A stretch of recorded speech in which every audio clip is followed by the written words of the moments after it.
दोस्तों पूजा समये घंटड़ी અને મંદિરમાં પ્રવેશતી વખતે ઘંટ કેમ વગાડવામાં આવે છે? દોસ્તો આપણા સનાતન ધર્મમાં પૂજા પાઠને ખૂબ જ મહત્વ આપવામાં આવે છે અને પોતાના ઈષ્ટદેવને યાદ કરવા તેમજ તેમની કૃપા મેળવવા માટે લોકો પૂજા પાઠનો સહારો લે છે અને મંદિરો અને ઘરોમાં થતી પૂજા દરમિયાન તેમજ ભગવાનને ભોગ ચડાવતી વખતે ઘંટડી અથવા તો ઘંટ વગાડવામાં આવે છે અને ખૂબ જ ઓછા લોકો જાણે છે કે મંદિરમાં અથવા તો ઘરમાં પૂજા દરમિયાન ઘંટડી અથવા તો ઘંટ કેમ વગાડવામાં આવે છે. તો ચાલો જાણીએ.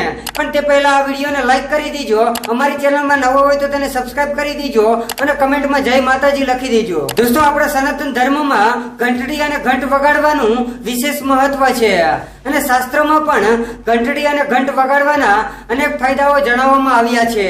પહેલા આપણે જાણીએ ઘંટડી વગાડવાના ફાયદા. દોસ્તો ઘંટડી વગાડતા પહેલા દેવી દેવતાઓને યાદ કરવામાં આવે છે અને દેવી દેવતાઓની પૂજા કરવામાં આવે છે અને પૂજા પત્યા બાદ ઘંટડી વગાડવામાં આવે છે અને સનાતન ધર્મના ધાર્મિક પુસ્તકોમાં ઘંટડી વગાડવાના ફાયદા વિશે સવિસ્તારથી જણાવવામાં આવ્યું છે. ઘંટડી વગાડવાથી આપણી આસપાસની દુષ્ટ શક્તિઓનો નાશ થાય છે અને સકારાત્મક ઉર્જાનું વહન થાય છે અને આ જ કારણોથી મંદિરો અને ઘરોમાં પૂજા દરમિયાન ઘંટડી વગાડવામાં આવે છે. હવે જાણીએ કે ઘંટ વગાડવાના ફાયદા. દોસ્તો મંદિરમાં પ્રવેશ કરતી વખતે ઘંટ વગાડવાનો ખૂબ જ મહિમા છે અને ઘંટ વગાડવાથી જે ધ્વનિ નીકળે છે તે તમારા શરીરના 7 ચક્રને એક્ટિવ કરવામાં મદદ કરે છે, જે સકારાત્મક ઉર્જાનું સંચાર કરે છે અને મંદિરમાં પ્રવેશતી વખતે ઘંટ વગાડવાથી તમારો સંદેશો તેમજ તમારી મહેચ્છા સીધી ઈશ્વરને પહોંચે છે અને તમારી મહેચ્છાઓ પૂર્ણ થાય છે અને ઘંટ વગાડવાથી મન અને તન બંને પવિત્ર થઈ જાય છે